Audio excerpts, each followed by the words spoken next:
What is up, Sneeples? As promised, this is the Iyslander series where I'm going to go over how to play Iyslander, how to learn how to be proficient with Iyslander, and everything you need to know for Iyslander. This is going to be a multi-video series, and this is the first episode of it. And in this episode, we're going to go over the basic concepts, the playthroughs of Iyslander, and what you want to know to increase your game as Iyslander. Now, this all started when I did a deck tech list for it after winning the Road to Nationals event. So if you haven't seen that, go check that out.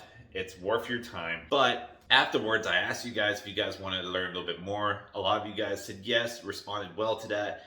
She is my favorite hero. I feel like she is one of the hardest heroes to learn, but one of the most rewarding, because once I felt like I was at a point that I know how to play Iyslander to the best of her ability, best of my ability, then I felt that every game was winnable, and it was such a rewarding experience to win these sort of games. So let's get into it. Enough talking. Let's go into Iyslander. Okay, so I'm just going to talk about some of the key main things that has really improved my game that may not be so obvious when you pick up an Iyslander deck. I think the one thing that has improved it the most is accepting that Iyslander does not have one game plan.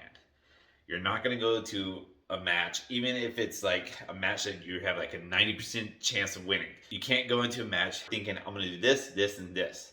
This is at least for the Wounded Bull version. There is the OTK Aether Ice Vein version with the Ice and Weather Veins. That has a little bit more of a concentrated game plan, but I have a more Wounded Bull deck, something similar to what Michael Hamilton started out with and what has evolved from that. In this version, you're gonna really wanna play adaptable.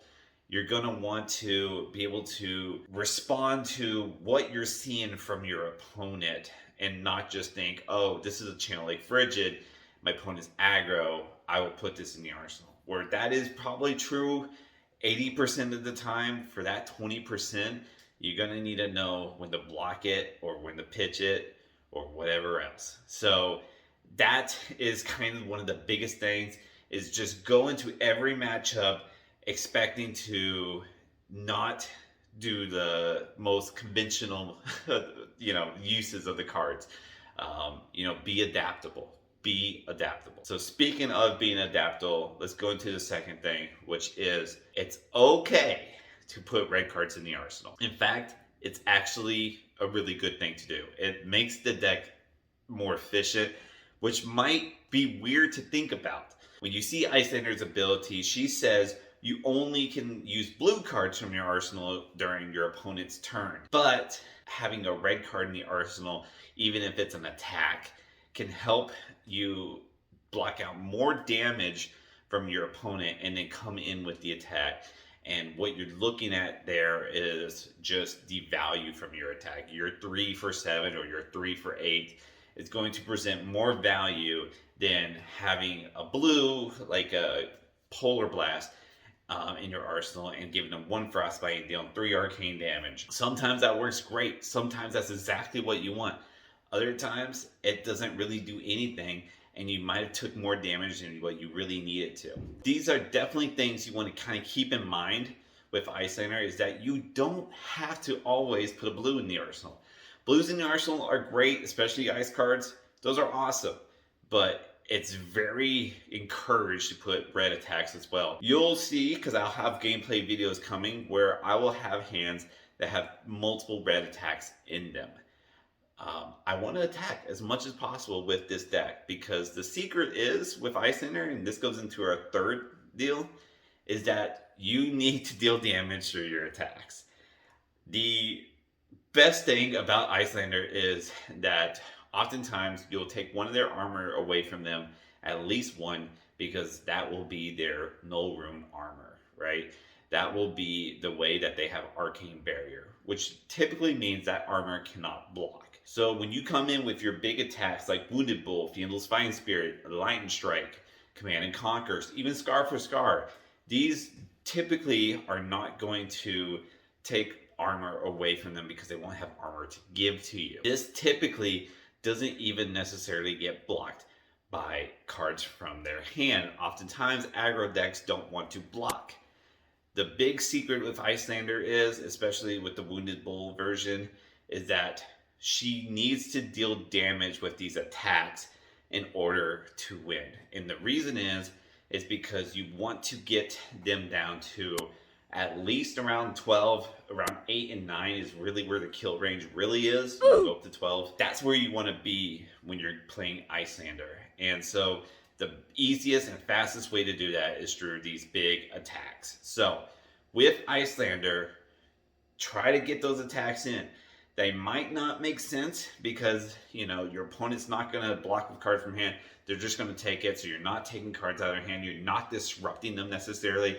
And sometimes it means that you won't even have an arsenal if you choose to do this. It's still okay. Iyslander is one of those heroes that can recover.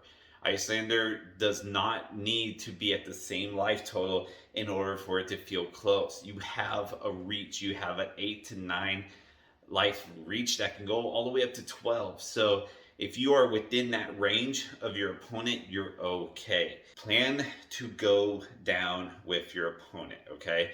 Don't hold on to your life too strong, all right? This is kind of getting to our fourth point here. Don't hold on to your life too strong here. Instead, your life's a resource. Take a little bit of damage to deal some damage, okay? Your damage is very, very efficient. Wounded Bull, Fiendless Fine Spirit, 3 for 7s or 3 for 8s if you count the life gain, as well as the +1 from Wounded Bull. This is hella efficient. This is really where you want to be when you're attacking. This is something that you have over your opponent because their cards are a little less efficient or maybe just not as hard hitting. Get your attacks in and then use your life as a resource. Go down with your opponent, okay? If you can do that, then you get closer to the kill range, and then at a certain point, they have to start blocking. Once they start blocking out of fear of going down to the single digits is when you are winning. So that is a very good thing. Easy way to get them down there. Attack for your big attacks. Okay, all right. I beat that dead horse now. Now let's go into our last deal, which is know the use of every card. And this is a perfect transition into our next video. In our next video, we are going to go over every card in the deck, but more in the sense of, do you block with this card? Do you attack with this card? Should you pitch this card more often than not? It's a short video. We'll go over each one, but it's a very important one because with Iyslander, the best thing you can do is know your entire deck. And the reason is because you need to know what every card is good, where every card is bad, and where every card you want to pitch. Because pitch stacking for some matchups, like the Uzuri, or if the Oldhim is more fatigued, Oldhim as well, these are pitch stack matchups. Even Dromite can be a pitch stack matchup. So the best way to learn how to pitch stack is to know your cards. So in our next video, we're gonna go over that. But that is it for this one here. I hope there's something learned.